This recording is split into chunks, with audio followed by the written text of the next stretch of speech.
திருப்பரங்குன்றத்தில் நீ சிரித்தால் முருகா திருத்தணி மலை மீது எதிரொலிக்கும். அறுபடை வீடுகள்ன்ற பட்டியல் நமக்கு எங்க இருந்து கிடைக்குதுன்னா திருப்பரங்குன்றத்துல தான் இருந்து கிடைக்குது. இந்த திருத்தணி முருகனை பற்றி அருணகிரியார் பாடுகிற போது சொல்றார், மனுஷங்களா பிறந்த எல்லாருக்குமே வாழ்க்கையில ஏதாவது ஒரு சந்தர்ப்பத்துல மனுஷங்களை நம்பி துரோகத்தை சந்திச்சிருப்பாங்க.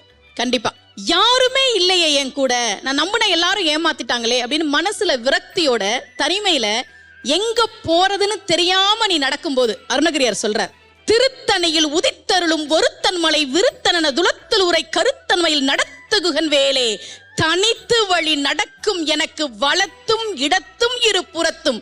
நீ தனியா இல்லடா, முருகன் உனக்கு முன்னாடியும் பின்னாடியும் வலது பக்கமும் இடது பக்கமும் கையில வேலோட நான் இருக்கேன்னு வருவான்டான்னு சொன்னார். அதுதான் திருத்தணி முருகன். அந்த பாடல் எழுதியவர் கவிஞர் பூவை செங்குட்டுவன் ஐயா. திருப்பரங்குன்றத்தில் நீ சிரித்தால் முருகா திருத்தணி மலை மீது எதிரொலிக்கும் அப்படின்ற